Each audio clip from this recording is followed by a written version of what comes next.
이제 우리가 드디어 5장을 공부를 하겠는데, 이 다니엘서를 통해서 계속 주시는 주제가 모든 장의 주제예요. 역사의 주인은 하나님이시다. 하나님께서 모든 환경을 주장하시고 우리의 생사 화복을 주관하신다. 이 진리를 우리가 분명히 깨닫고 살면 겸손해지지 않을 수가 없어요. 하나님 역사의 주인이신데 내가 어떻게 내 뜻대로 인생을 살아가겠어? 어떻게 하다 하나님의 뜻에 나를 맞추려고 애를 쓰겠지? 너무나 평범한 이 한마디가 여러분의 인생을 바꾼단 말이에요. 이걸 내가 받아들이면 정말 하나님의 뜻에 순종하고 하나님의 뜻대로 살려고 발버둥 치겠지.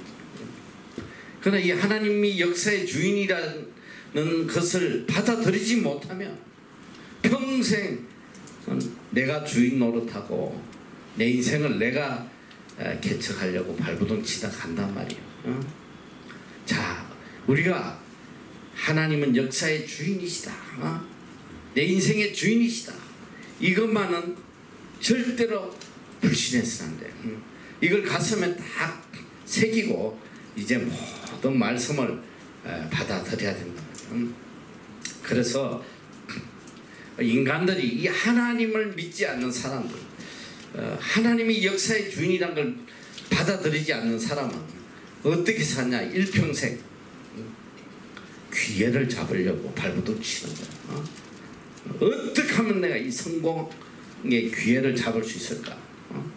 어떻게 하면 내가 이 행복한 기회를 잡을 수 있을까? 평생 기회를 잡으려고 허덕이는 거야. 인류 대학을 왜 가나? 인류 대학 나와서 어떻게든 좋은 직장의 기회를 잡아보려고, 또 높은 자리 그 기회를 한번 잡아보려고 발버둥 치고 사는 게 인생이란 말이지. 그러나 중요한 것은 기회를 잡을 수 있는 인간은 아무도 없어요. 어떻게 보면 잡은 것 같아. 야, 내가 원하는 그걸 내가 잡았다.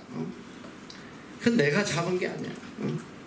하나님께서 주신 거지. 내가 잡은 게 아니란 말이지. 얼마나 인생이 어리석은지 몰라요. 기회를 잡으라. 때를 놓치지 마라. 무슨 때를 어떻게 안 놓쳐? 그걸 내가 어떻게 잡아? 자, 여러분 한번 요 근래 이제 사시가 없어졌지. 요새 사법시험 없어졌지. 이제 뭐 법률 대학인지 뭐 거기 가는데, 옛날에 이제 모든 이 젊은 아이들의 꿈, 그래도 좀 똑똑하다는 아이들의 꿈이 뭐냐면 이 사시에 합격하는 거예요. 이 사시에 합격하면 이 촌 동네는 뒤집어져 버려.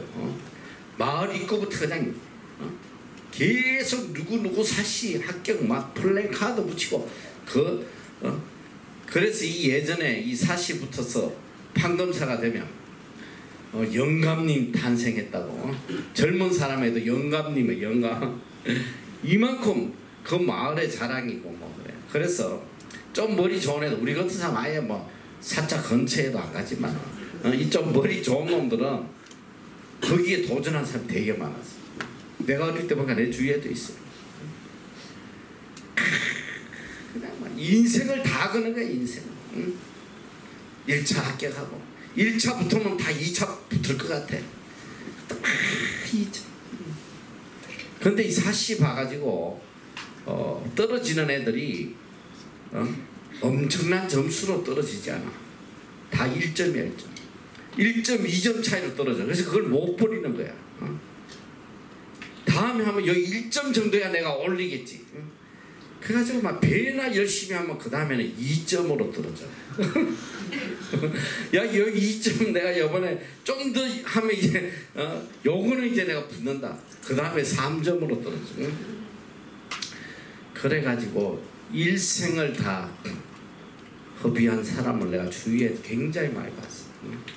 40이 넘어서도 사시하겠다. 그거 암만 잡으려고 한다고 그게 잡혀지냐? 내 마음대로.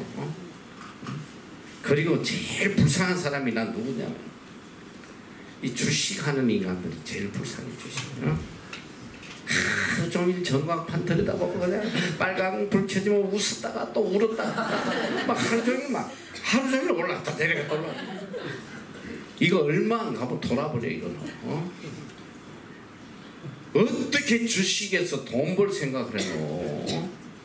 주식은 주식의 가격을 결정하는 요인은 수십만 가지야. 수십만 가지. Nobody knows. Nobody.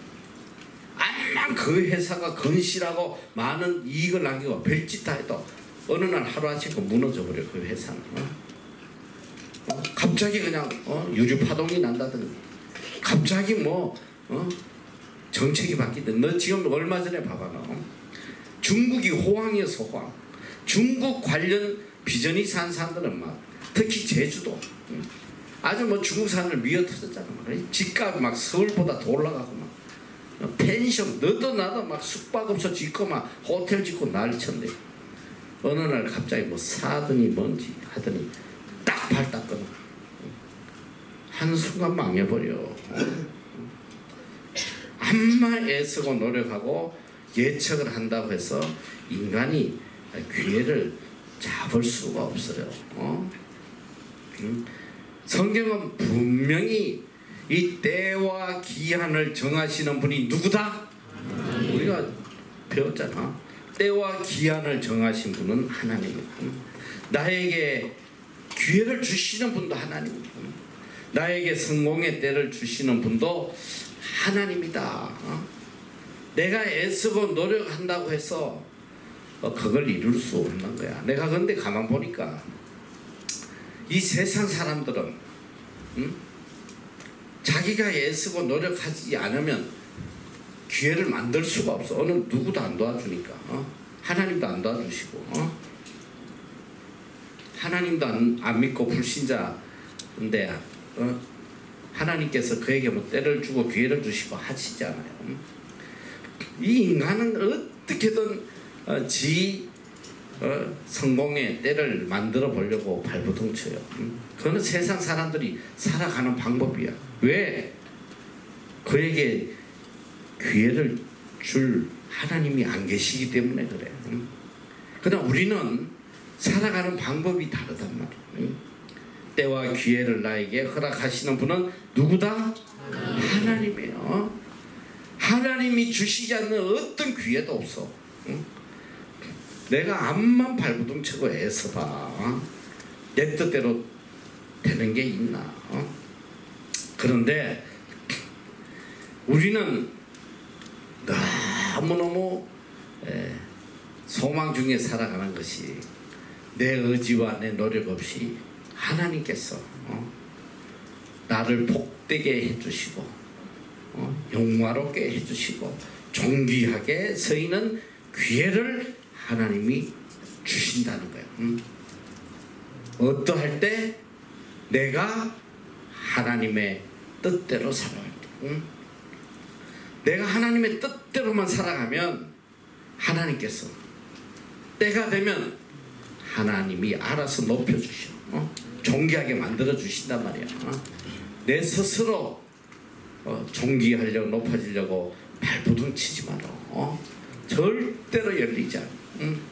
자, 오늘 이 중요한 진리를 이 다니엘서 5장을 통해서 하나님께서 어떻게 때를 만들어 주시는지 이걸 보여주시는데 참 이건 너무 놀라운 일이야. 이 느부갓네살 왕 때 다니엘은 다 인정을 받았어요.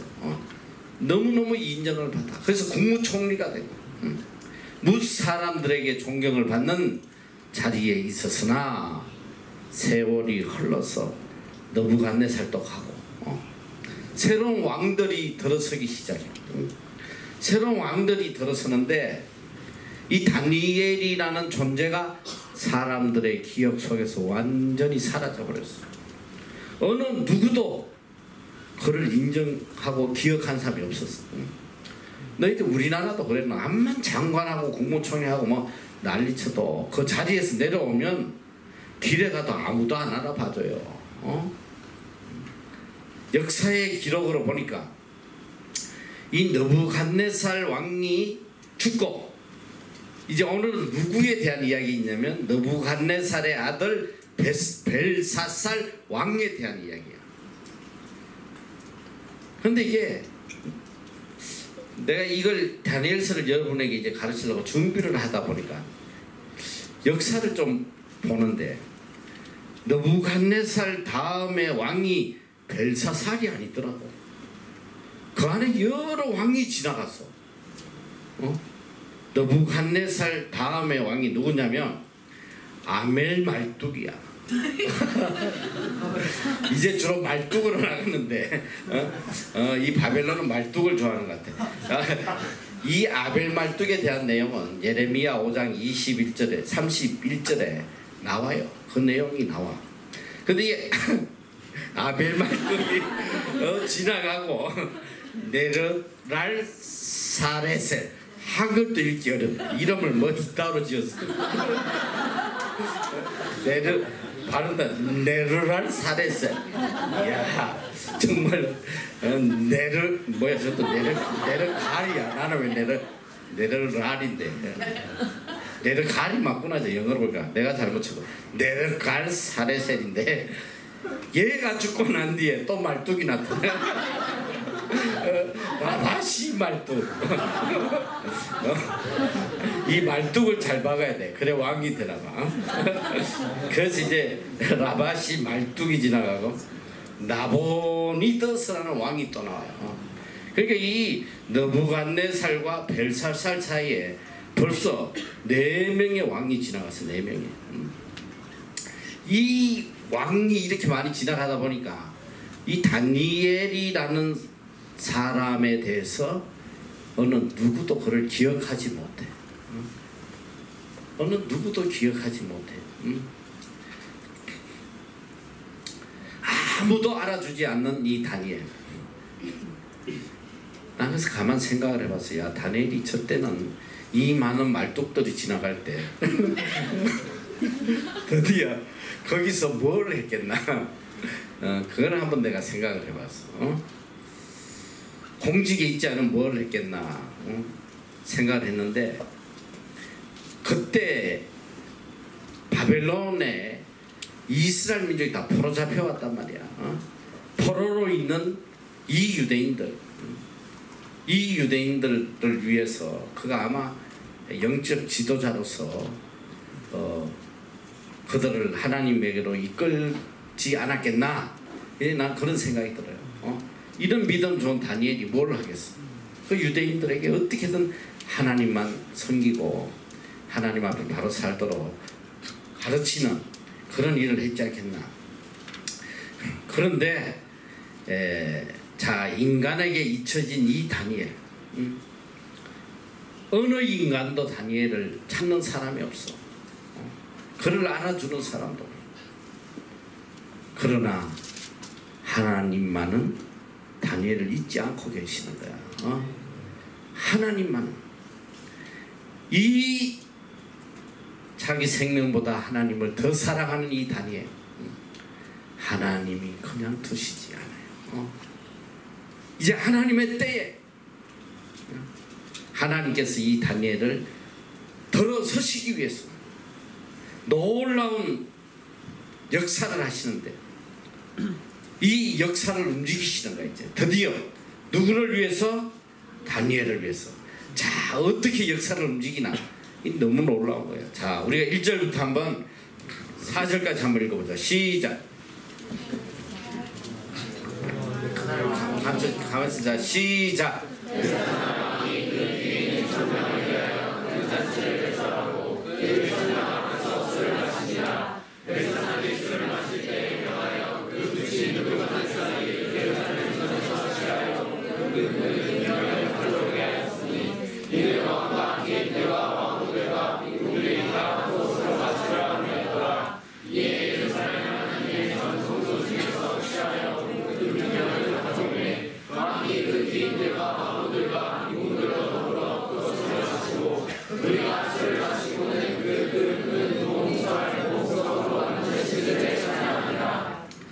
이 벨사살 왕이 바벨론의 왕이 되어서 어떤 짓을 했냐면 귀인 1,000명을 모아가지고 잔치를 하는데 술을 먹을 때에 느부갓네살, 여기 보니까 그 부친 느부갓네살이, 이 아버지 느부갓네살이, 내가 이걸 좀 보다 보니까 이 벨사살의 아버지가, 친아버지가 느부갓네살인 거 아닌가. 왜냐면 그 안에 왕이 4명이 지나갔어. 그런데 이 역사학자들을 보니까 뭐 2가지 의견이 있어요. 친아들이라는 사람도 있고, 아니고 그냥 선왕이기 때문에 다 아버지라 부른다, 이런 내용도 있어요. 근데 그게 하나도 중요하지 않아. 그건 중요한 게 아니라, 자, 그 부친 느부갓네살이 예루살렘을 침공했을 때에 어떤 짓을 했냐면 은금 모든 기명을 하나님 앞에 제사 드리는 모든 제단에 서 있는 그릇을 다 가져와서 창고에다가 모아놨어요. 그런데 이 벨사살이 술이 취해가지고 어떻게 했냐면 이 하나님 앞에 제사 드리는 이 거룩한 그릇들을 가지고 술을 따라서 마시고 하나님을 모독하고, 여기 보니까 3절에 보니까 이에 예루살렘 하나님의 전 성소에서 취하여 온 금기명을 가져오매 왕이 그 기인들과 왕후들과 빈궁들로 더불어 그것으로 마시고, 무리가 술을 마시고는 어떤 악을 행했냐, 그 금, 은, 동, 철, 목, 석으로 만든 신들을 찬양하리라. 첫째 하나님에게 불경, 하나님 앞에 아주 악한 짓을 하고, 둘째는 우상을 섬기고, 하나님이 제일 미워하시는 짓거리를 골라서 지금 하고 있다면. 자, 그런데 술에 이빨이 취해가지고 기분이 좋아서 헬렐레 할 때 어떤 사건이 터졌냐. 충격적이야. 벽에 손가락이 나타났어. 팔목도 없는 손가락이 홀로 나와가지고 글을 쓰고 있는 거야. 글을. 여기 5절부터 5절 한번 읽어줘. 5절 시작.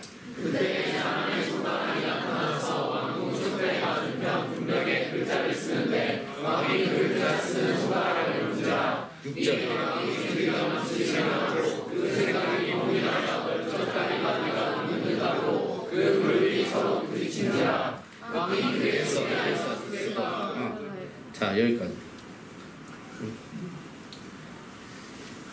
사람의 손가락이 나타나서 왕궁 촛대 맞은편 분벽에 글자를 쓰는다.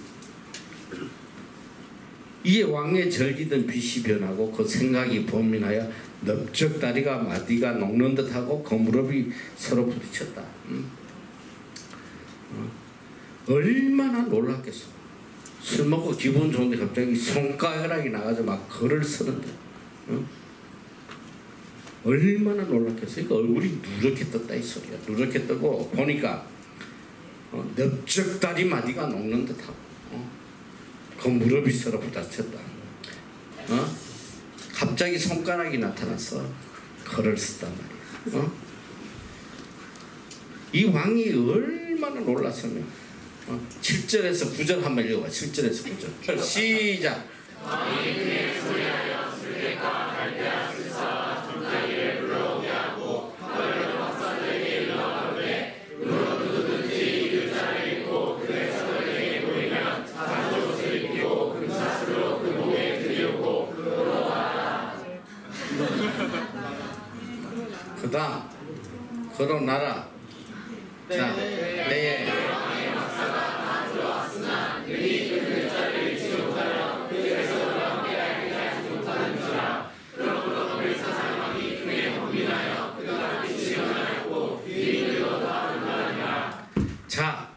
글자를 보고 완전 혼비백산해가지고 그 나라의 박수와 술객 점쟁이들을 다 불러도 어느 누구도 이 글자를 해석하는 사람이 없었어요. 자, 우리가 여기서 잘 알아야 돼. 왜 갑자기 이 글자가 나타났나? 이 일을 행하신 분이 하나님이신데 왜 이 글자를 나타나게 하셨냐? 이 사건을 통해서 인간 기억에 사라진 이 다니엘을 높여주시기 위해서 하나님이 사건을 일으키는 거야. 자, 이제 보면 10절에 태후가 이 왕의 어머니가 왕과 그 귀인들의 말로 인하여 잔치하는 궁에 급히 들어온 거예요. 왕이 지금 다 죽어간다니까. 이제 급히 들어와서 이야기를 해. 왕이여 만세수를 하옵소서. 왕의 생각을 번민케 말며 낯빛을 변할 것이 아닙니다. 왕의 나라에 거룩한 신들의 영이 있는 사람이 있으니 곧 왕의 부친 때에 있던 자로서 명철과 총명과 지혜가 있어 신들의 지혜와 같은 자라. 왕의 부친 느부갓네살 왕이 그를 세워 박수와 술객과 갈대아 수사 점장이의 어른을 삼으셨으니 왕이 벨드사살이라 이름한 이 다니엘의 마음이 민첩하고 지식과 총명이 있어 능히 꿈을 해석하고 엄밀한 말을 밝히며 언문을 파할 수 있었음이라. 이제 다니엘을 부르소서. 그리하시면 그가 그 해석을 알려드리리이다. 이에 다니엘이 부름을 입어 왕의 앞에 나오매 왕이 다니엘에게 말하여 가로되 내가 우리 부왕이 유다에서 사라져본 유다 자손 중에 그 다니엘이냐? 내가 내게 대하여 들은즉 내 안에는 신들의 영이 있으므로 내가 명철과 총명과 비상한 지혜가 있다 하도다. 지금 여러 박사와 술객을 내 앞에 불러다가 그들로 이 글을 읽고 그 해석을 내게 알게 하라 하였으니 그들이 다 능히 그 해석을 내게 보이지 못하였느니 내가 내게 대하여 들은즉 너는 해석을 잘하고 어문을 파한다 하도다. 그런즉 이제 내가 이 글을 읽고 그 해석을 내게 알게 하면 내게 자주 옷을 입히고 금사슬을 내 목에 드리고 너로 나라의 셋째 치리자를 삼으리라. 이 글자만 해석해주면 너를 국무총리로 삼겠다냐. 이 나라의 셋째 치리자, 왕비 다음에 국무총리야. 이 글자만 해석해라. 자, 이 사건 왜 하나님께서 이 사건을 주셨냐? 여기 보니까 12절에 이제 다니엘을 부르소서. 다니엘을 부르소서. 하나님의 때에 하나님께서 다니엘을 부르도록 하시는 거예요. 다니엘을 부르소서. 하나님의 때가 있어. 내 스스로 귀를 잡으려고 발부둥 치지 말란 말이야. 조용히 어느 인간이 알아주지 않아도 조용히 오직 하나님만 바라보고 잠잠히 하나님의 뜻대로 살며 다니엘을 부르소서. 말자를 부르소서. 하나님의 부름의 때가 있어. 여러분을 부르시는 하나님의 때가 있단 말이야. 우리는 어떤 상황 속에서도 하나님의 부름의 때를 기다려야 돼. 내 뜻대로 안 된다고, 내가 원하는 때에 이루어지지 않는다고 원망 불평하고 난리치지 말고 조용히 묵묵히 나에게 주어진 환경에 착하고 충성된 종으로 최선을 다하고 살다 보면 반드시 하나님이 부르시는 때가 있단 말이에요. 하나님이 환경을 만들어 주셔. 이게 얼마나 놀라운지 몰라. 내가 뉴질랜드 땅에 와서 나이가 40이 넘어서 신학을 하고 무엇을 해야 될지 갈 바를 모르고 하는데 하나님께서 이 나라 영어학교하고 같이 일을 하도록 기회를 주셨는데 하나님께서 저에게 무슨 일을 맡겼냐. 7년 동안 초등학생 9살짜리부터 12살짜리 이 아이들 데려다가 여기서 훈련시키는 일을 맡기시더라. 1년에 무려 몇 명? 100명? 이걸 몇 년 동안 맡기셨냐? 7년 동안. 너희들 지금 너희들 이거 봐. 멀쩡한 이 대학생들 이런 애들 100명 여기 데리고 있으려도 머리 터져너. 이 100명 돌보느라고 지금 100명도 아니지. 여러분 70몇 명 왔지. 이 70 몇 명 돌보려고 30명이 더 붙어있어. 지금 2명이 1명 꼴이야 지금. 간사에다가 전도사에다가 목회자들 집사님들 이렇게 많은 사람이 달라붙어 가지고 관리해도 꼭 맛이 간 애들이 좀 나와.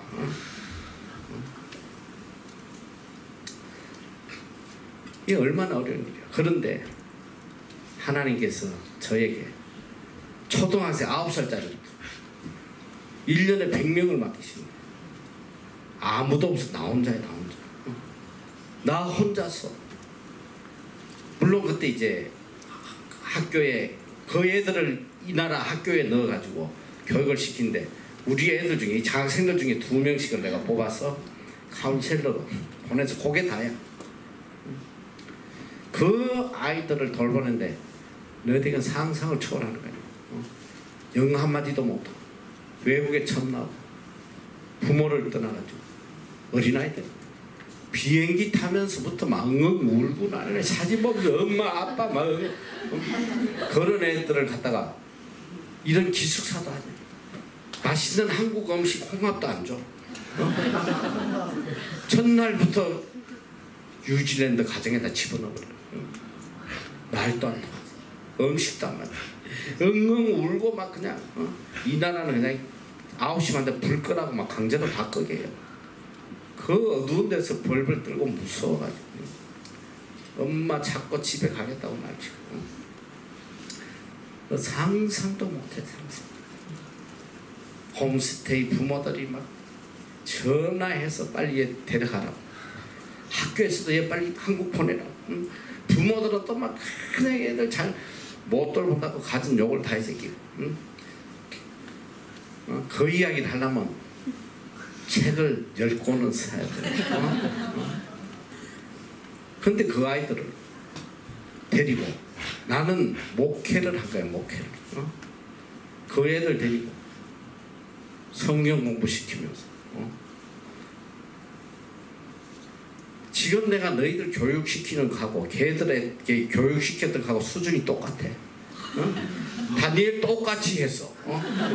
그런데 걔들이 더 은혜 받았어. 똑같이 가르쳤어. 이 아이들이 얼마나 성경 시간을 기다리는지 몰라요. 이 믿지 않는 애들도 많이 왔거든. 이 스폰지야 스폰지. 아이들은 뭐 전해주면 전해준 대로 다 받아들여. 이 학부모들이 와서 이 방문을 했어. 아주 애들을 보고 도대체 어떻게 교육을 했길래 아이들을 이렇게 세뇌를 시켜놨나. 애들 입만 열면 하나님, 엄마 하나님 믿어야 돼. 그리고 그때는 이런 카톡이나 이런 게 없잖아. 다 2주에 한 번씩 부모님들에게 편지를 보내서 애들이 있었어. 편지를 받는 부모들이 다 기지를 초풍을 해. 어머님, 그동안 하나님의 은혜로 평안했습니다. 이 믿지도 않는 부모가 그거 보면 기절 초풍하는 거야. 교회 안 가시면 지옥 갑니다. 그 애들을 통해서 부모들을 전도하는. 그건 정말 놀라운 게 뭐냐, 7년 동안 약 700명만 한 명도 나오자 없이 졸업시켰다고 하면 거짓말이고 딱 한 명 중도 포기시켰어. 왜냐면 자폐증 걸린 애가 자폐증. 얘는 비만 오면 미쳐버려요. 비만 오면 그냥 막 댕글댕글 밖에 나와서 뒹굴고 막 난리가. 학교 교장 선생들, 학부모들 다 미팅을 하고 난리를 쳐가지고 얘는 지금 공부를 해야 될 게 아니고 치료를 받아야 된다. 빨리 치료받게 돌려보내라. 그래서 부득불 한 명만 돌려보내고 7년 동안 그 700명을 다 교육시켰어. 다 성공적으로. 내가 왜 이 이야기를 하냐, 하나님의 때가 있더라. 하나님의 때. 그저 맡겨주신 자리에서 최선을 다하다 보니까 7년이 지날 무렵에 하나님이 느닷없이 뭘 맡기셨냐, 갑자기 그냥 이 빌딩을 주시고 갑자기 학교를 주시고. 너희들 상상을 해봐. 내가 이 9살짜리 뭐 요런 애들하고 지금 7년을 걔들 수준으로 지금 살아왔는데 갑자기 그냥 직원이 몇십 명 갑자기 빌딩을 그냥 주시고 처음에 이건 뭘 어떻게 해야 될지 정신을 못 차리겠다. 그런데 하나님께서 하나님의 때가 되니까 초등학교에서 갑자기 대학생 중심으로 중고등학교도 안 거치고 그냥 중고등학교 옛날에 미리 했지만 이게 하나님이 하시던 일이야. 전혀 생각하지도 못해. 하나님의 때가 있더라 이 소리야. 여러분이 나는 저 기회를 잡아야 되겠다. 저 반드시 그 영광의 때를 내가 누려야 되겠다. 그런 생각들 다 버리라 이 소리야. 그저 오늘 하나님이 나에게 맡겨주신 자리에서 묵묵히 최선을 다하다 보면 하나님의 때에 하나님께서 여러분을 부르신단 말이야. 하나님이 부르시지도 않는데 자꾸 나가려고 끄떡거리면 귀샤대기 맞아요. 정신 똑바로 차려야 돼. 하나님의 역사가 이렇게 놀라운 거야. 다니엘을 부르소서. 어느 누구도 상상할 수 없는 방법으로 다니엘을 높여주신단 말이야. 17절에 보니까 다니엘이 왕에게 대답하여 가로되 왕의 예물은 왕이 스스로 취하시니 왕의 상급은 다른 사람에게 주옵소서. 그럴지라도 내가 왕을 위하여 이 글을 읽으며 그 해석을 아시게 하리다. 이게 무슨 말이야?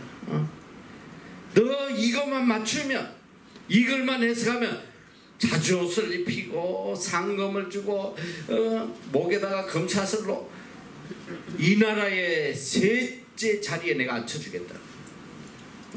초고속 출세하러 가냐. 아무도 알아주지 않는 야인으로 있다가 갑자기 대제국의 국무총리로 만들어준다는데 얼마나 가슴이 뛰겠어. 남들은 막 그거 잡으려고 발악을 하는.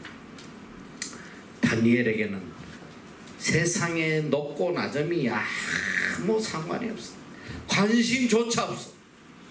왕이여, 그거는 왕이 예물은 그냥 가지시고 왕의 상금은 다른 사람에게 주세요. 나는 그저 하나님께서 주신 이 글을 내가 해석해 주겠다는. 오늘 우리는 이 세상 거의 가치를 두면 안 돼요.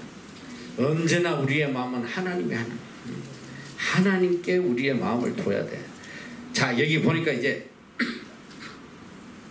드디어 다니엘이 이 글자에 대해서 이제 해석을 해주는데 참 놀라운 일이야. 다니엘이 얼마나 담대한 사람인지. 왕이여, 지극히 높으신 하나님이 왕에 붙인 느부갓네살에게 나라와 큰 권세와 영광과 위엄을 주셨고 그에게 큰 권세를 주셨으므로 백성들과 나라들과 각 방언하는 자들이 그의 앞에서 떨며 두려워하였으며 그는 임의로 죽이며 임의로 살리며 임의로 높이며 임의로 낮추었더니 그가 마음이 높아지며 뜻이 강팍하여 교만을 행함으로 그 왕위가 폐한바되며 그의 영광을 빼앗기고 인생 중에서 쫓겨나서 그 마음이 덜 짐승의 마음과 같았고 또 덜 나귀와 함께 거하며 소처럼 풀을 먹으며 그 몸이 하늘 이슬에 젖었으며 지극히 높으신 하나님이 인간 나라를 다스리시며 자기의 뜻대로 누구든지 그 위에 세우시는 줄을 알기까지 이르게 되었었나이다. 벨살살이여, 왕은 그의 아들이 되었어. 이것을 다 알고도 오히려 마음을 낮추지 아니하고 도리어 스스로 높여서 하늘의 주제를 거역하고 그 전 기명으로 왕의 앞으로 가져다가 왕과 귀인들과 왕후들과 빈궁들이 다 그것으로 술을 마시고 왕이 또 보지도 듣지도 알지도 못하는 검은 동철과 목석으로 만든 신상들을 찬양하고 도리어 왕의 호흡을 주장하시고 왕의 모든 길을 작정하시는 하나님께는 영광을 돌리지 아니한지라. 이러므로 그의 앞에 이 손가락이 나와서 이 글을 기록하였나이다. 나는 이 내용을 보면서 이야, 이 다니엘이 정말 대단한 사람이다. 어떻게 감히 이 대바벨론 제국 황제 앞에 와서 당신은 말이야, 이거 아니야, 야단치는 거 아니야. 아버지 때에 그렇게 하나님이 역사하신 걸 알면서도 다 기록이 되어 내려왔으니까 알겠지. 또 그때 살아 태어나서 봤을지도 모르고 분명히 당신은 다 아는데 왜 하나님을 두려워하지 않냐고. 하나님 앞에 이렇게 불경을 행하고 우상을 섬기고 악을 행하냐. 담대하게 책망하는 거. 이야, 이 영적 권위. 이 하나님의 사람들은 정말 담대해요. 두려운 게 없어. 왜? 하나님이 나와 함께 하시니까. 비굴하지 않아. 바른 소리 반드시 해야 돼. 책망해야 돼. 왕이고 뭐 할아버지고. 오늘날 이 교회가 왜 망하느냐. 교회 안에 책망이 없어. 책망.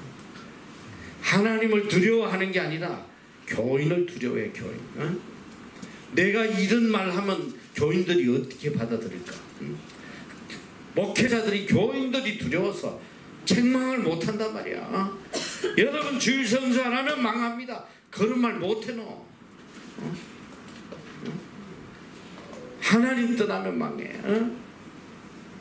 세상 거 다 시래기처럼 여기고 하나님 한 분만 바라보고 살아라. 이렇게 세상조차 나님 다 죽어 멸망해. 그런 소리 못해 너. 참 다 듣기 좋은 소리. 맨날 축복합니다. 사랑합니다. 뭔 축복이고 나발이고 사랑이다. 이 이스라엘이 망할 때에 나타난 징조가 뭐냐. 나중에 산상순에서 상세하게 하겠지만 이스라엘이 멸망할 때에 선지자들이 나와서 이제 곧 하나님의 심판이 있을 것이다. 빨리 회개라. 안 그러면 너희들 멸망한다. 거짓 선지자들이 뭐라고 그런지 알아? 아니다. 평강하다. 평강하다. 모두에게 평강을 빌어줘. 잘 될 겁니다. 하나님이 복 주실 겁니다. 계속 축복만을 빌어주는 거야. 하나님 지금 진노하셔서 심판하신다는데. 오늘날 이 꼴이야 이 꼴로. 이 거짓 선지자들이 거짓 사도들이 나와서 계속 복을 빌어주고 지금 우리 민족들이 하나님에게 지금 복받을 그런 상태냐 지금? 얼마나 악을 행하고 교회 안에 얼마나 악이 팽배하고 교회의 주인이 다 인간들이 주인이 돼가지고 돈이 하나님보다 더 높은 자리에 올라가서 목회자들이 전부 다 교인들 비위 맞추는 소리만 해제기나 책망하는 설교를 들을 수가 없어. 이게 망하는 길이야. 너 다니엘 보라고. 대제국 바벨론 왕에게 왜 하나님 앞에 불정을 행하고 말이지 악을 행하고 정신 못 차리고 당신 아버지가 그렇게 하나님에게 징벌을 받았으면 정신 차려야 될 거 아니야. 이런 말을 못해요. 참 이 다니엘은 오직 하나님만 두려워해요. 어느 누구도 두려워하지.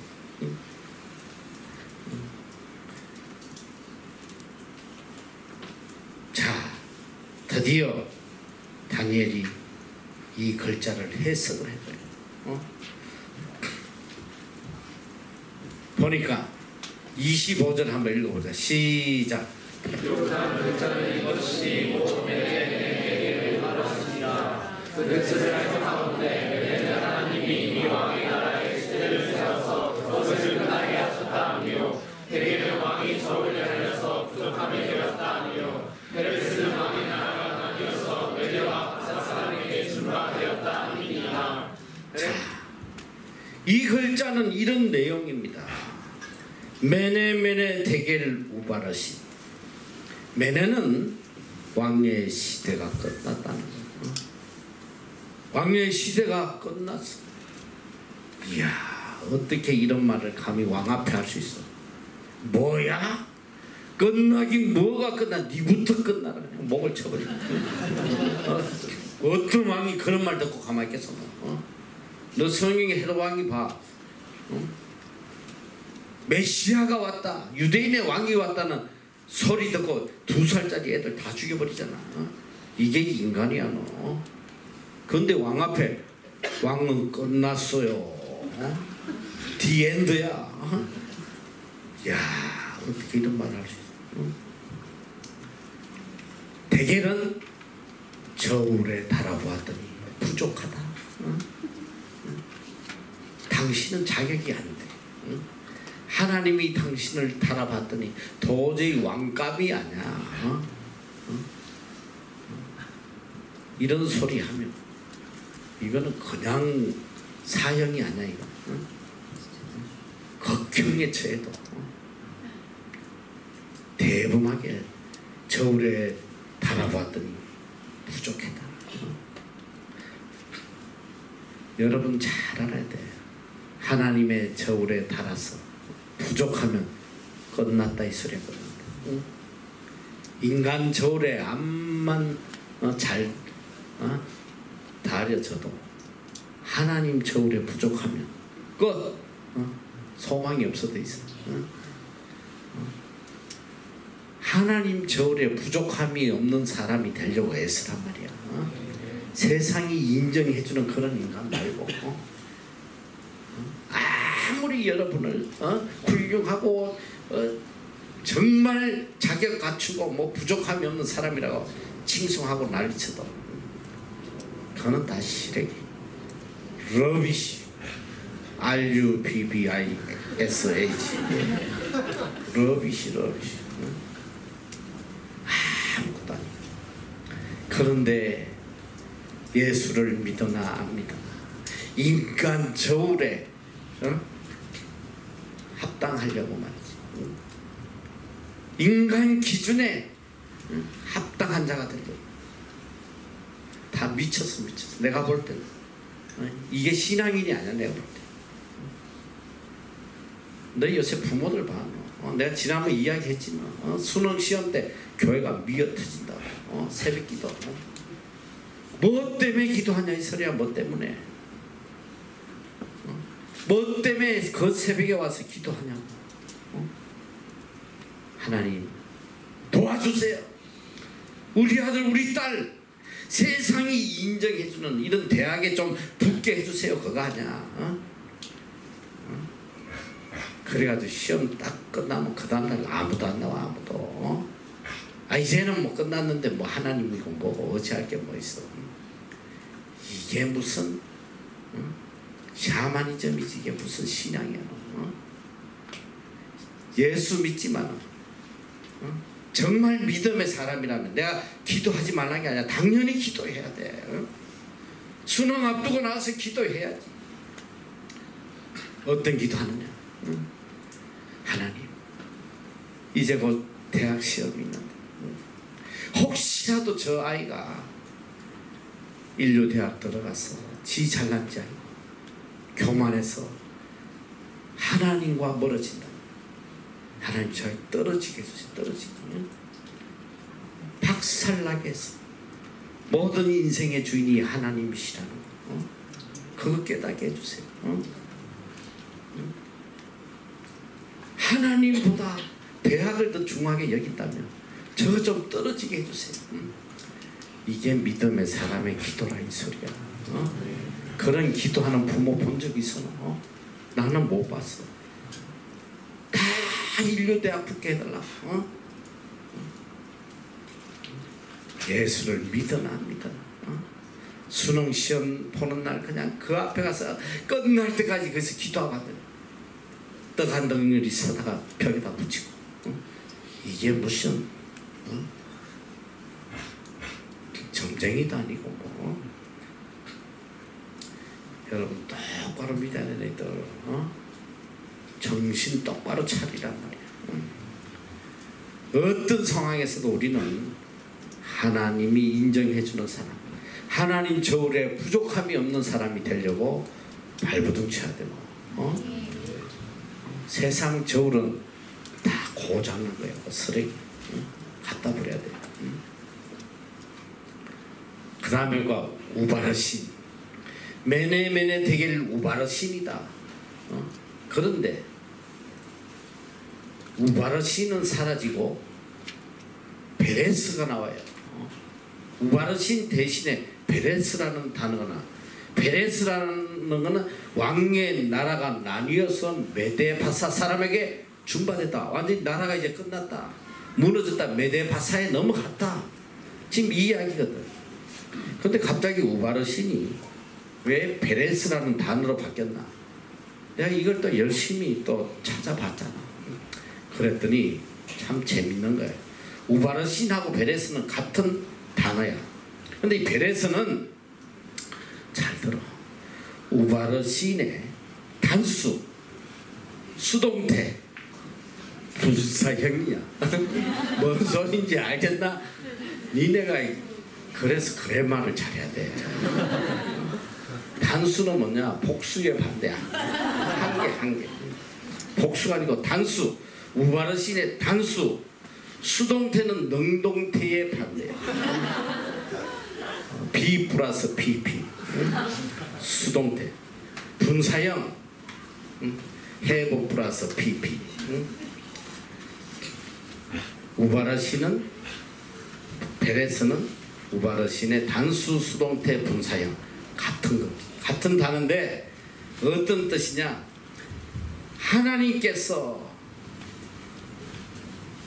왕을 저울에 달아봤더니 부족했어. 이제 하나님께서 이 나라를 끝내시고 이 바벨론을 메데와 바사에게 넘기셨다. 끝났다는 거 아니야. 당신 끝나버렸어. 그런데 나는 정말 더 충격적인 게 뭐냐? 29절 말씀이야. 이에 벨사살이 명하여 무리로 다니엘에게 자주 옷을 입히게 하며 금사슬로 그의 목에 들이우게 하고 그를 위하여 조서를 내려 나라의 셋째 7위 자를 삼으니라.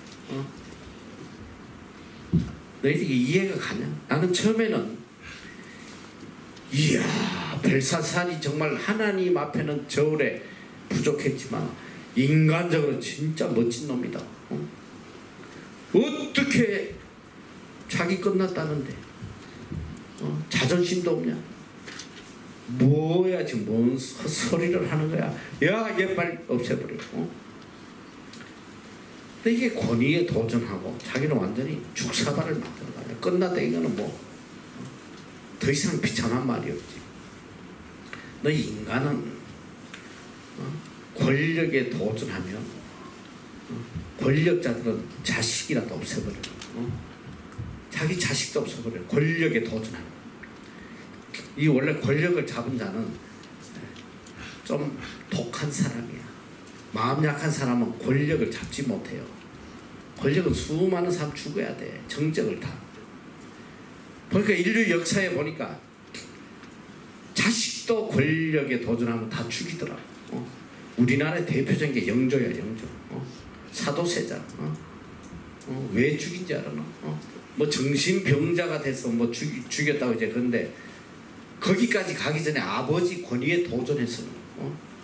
계속 아버지가 시킨 대로 하나. 지 뜻대로 정치하려다 보니까. 그런데 이 벨사살이 뭐야 이거, 유대에서 포로잡혀온 사람이 자기를 보고 너 끝났어.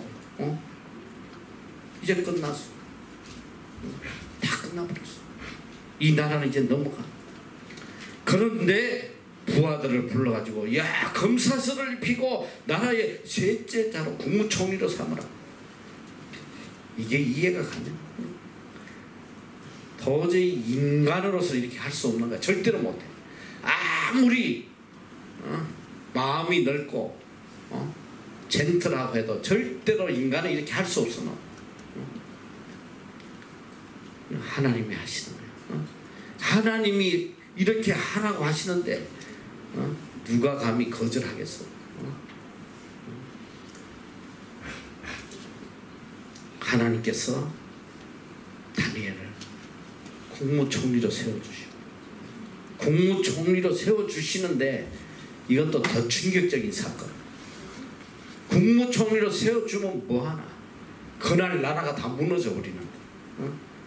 30절에 보니까 그날 밤에 갈대아 왕 벨사살이 죽임을 당하고 메대 사람 다리오가 나라를 얻었는데 때에 다리오는 60세였더라. 다리오가 쳐들어와 가지고 나라를 다 무너뜨려 버렸어. 왕을 죽이고. 그런데 뭐 국무총리 되면 뭐하나? 이제 죽게 생겼나. 여기서 정말 놀라운 사건이 터져. 이분이 우리 하나님이셔. 너 어떤 나라가 뒤집어졌는데, 나라가 뒤집어지면 제일 먼저 너희 봐. 우리나라도 옛날에 뭐 청나라니 뭐 명나라니 뭐 우리나라 쳐들어오면 제일 먼저 하는 게 뭐냐? 왕하고 왕자들 다 끌어가 버려. 죽이든지 끌어가든지. 다 그래. 성경 역사에도 그래. 바벨론이고 애굽이고 뭐 쳐들어오면 전부 다 왕을 갖다가 지네들이 다 폐위시키든지 끌고 가든지 뭐. 아니 왕이 죽임을 당했는데 국무총리가 돼서 국무총리 이거 살아남을 수 있겠어 너? 나라의 셋째자인데 당연히 죽이지. 왕을 죽였는데 안 죽이겠어. 그런데 놀라운 건 뭐냐? 다니엘이 메대와 바사에서도 국무총리로 남아있다는 거야. 나라는 다 뒤집어져서 없어졌는데 메대 바사에 국무총리가 돼. 이제 6장이 나와. 6장이 메대 바사 페르시아 다리오 왕 때에 그가 국무총리로서 얼마나 위대한 일을 하고 있는지. 이게 하나님이 하시는 일이란 말이야. 우리가 하나님의 뜻대로 살고 하나님을 기쁘시게 하면 하나님께서 역사를 움직이시잖아. 역사를 움직이실 뿐 아니라 어느 누구도 손끝도 그에게 댈 수가 없어. 나라가 다 멸망해도 왕이 죽음을 당해. 오히려 그 사건 속에 더 영화롭게 더 위대하게 이건 정말 놀라운 일이지. 왕이 죽임을 당하고 나라가 뒤바뀌었는데 국무총리 자리에서 여전히 살아서 국무총리를 한다. 이게 있을 수 있는 일이야. 우리 하나님은 이러신 분이란 말이야. 환경을 초월하시고 역사를 움직여서 하나님을 사랑하는 자들을 언제나 존귀하게 귀하게 서임받도록 하나님이 이끌어가 주시오. 다니엘은 포로 출신이야. 가장 지극히 천한 자리에 다니엘을 들어서 대바벨론 제국을 움직이시고 이젠 또 대페르시아를 움직이시고 노예로 팔려간 요셉을 들어서 대애굽 제국을 움직이시는 이분이 우리 하나님이시란 말이야. 할렐루야. 네. 너희들 얼마나 소망이 있어. 요셉이가 17세 때에 포로로 잡혀갔어. 그가 30세에 국무총리가 돼. 13년 동안 노예로서 또 누명을 쓰고 가장 치욕스러운 누명, 이 강간범으로 몰려가지고 인생의 황건기를 감옥에서 13년을 노예와 죄수로 보낸단 말이야. 너 그 비참함이랑 너 상상할 수 있겠어? 너희나 이 황금의 시대 깜방에 그것도 누명을 쓰고 하나님 잘 믿겠다고 끝까지 믿음 지킨 결과가 뭐야? 강간범으로 깜방에다가 쳐넣었단 말이야. 하나님 믿을 수 있겠으면 이런 하나님 믿을 수 있겠냐고. 내가 하나님 앞에 정결하게 거룩하게 살려고 죄 안 지으려고 했는데 나를 갖다가 강간범으로 깜방에 넣었다. 어떻게 원망하지 않을 수 있겠어? 하나님 못 믿을 것 같아. 하나님 살아계신다면 어떻게 나한테 이럴 수 있어? 난 그런 사람들 많이 봤어. 내 주위에 정말 열심히 신앙생활 하다가 정말 가슴 아픈 일을 당하면 교회 안 다녀. 나 이런 하나님 안 믿어. 하나님 살아계시면 나한테 어떻게 이럴 수가 있어? 참 믿음의 사람. 어떤 환경 속에서도 하나님이 하나님 대신 하나님이 나를 복되게 하시는 분이라는 거, 거기에 대한 의심은 추워도 없단 말이지.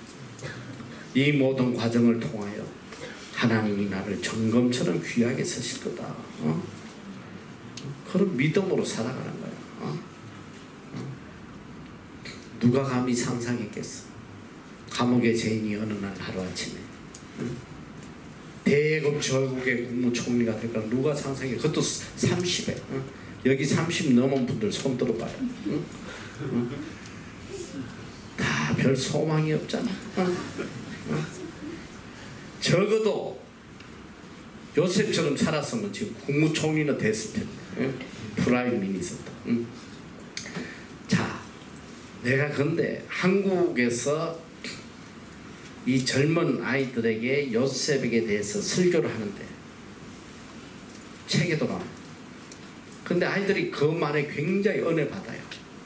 나 정말 너무 충격받았어. 어떤 내용인지 알아?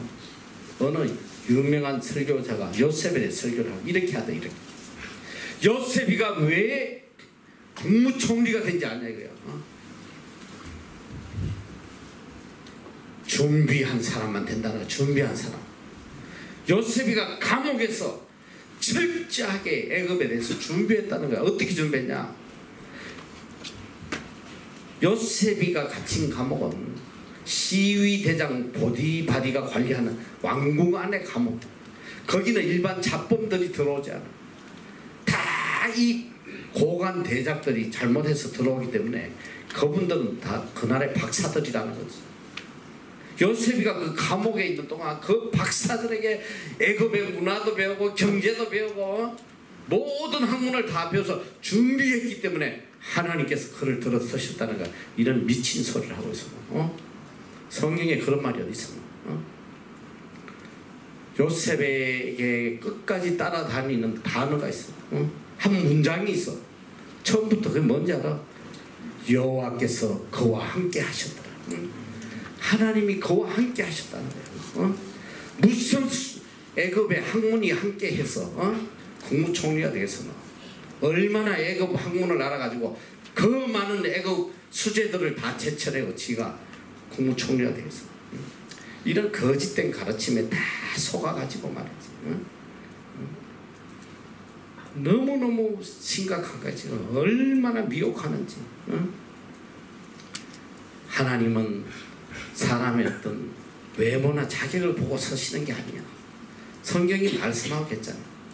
인간의 외모를 볼지 모르나 나는 너희 중심을 본다. 하나님을 사랑하는 그 중심.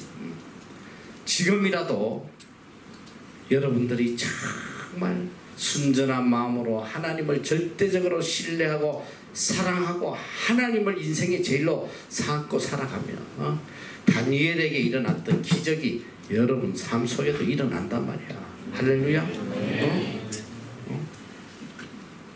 우리 소망이 있으면 지금이라도 내 삶이 송두리째 바뀌어질 수 있다 이 소리야. 세상적인 방법으로 나를 만들어 가려고 하지 말아라. 그까지 영어 백날 잘해도 너희들 밥 못 벌어먹어. 암만 인류대학 할아버지를 낳아도 이 땅에서 평안 누리지 못해. 하나님이 주시지 않는데 무슨 평안을, 하나님을 떠나서 무슨 평안을 누리겠다는 거야. 하나님 안에만 평안과 기쁨과 소망이 있단 말이야. 믿습니까? 네. 하나님 안에만 있어. 하나님 안에만 철저하게 하나님 중심의 사람, 타협하지 말고 계산하지 말고 그저 하나님을 기쁘시게 한다. 아직 하나님 중심의 삶을 사니까 가만히 있어도 세상이 나를 다 잊어버리고 어느 누구도 나를 기억하지 못해도 하나님이 역사를 움직이시잖아요. 역사를 손가락을 보내시고 벨사사를 개다리춤을 추게 하시고 역사를 다 움직였어요.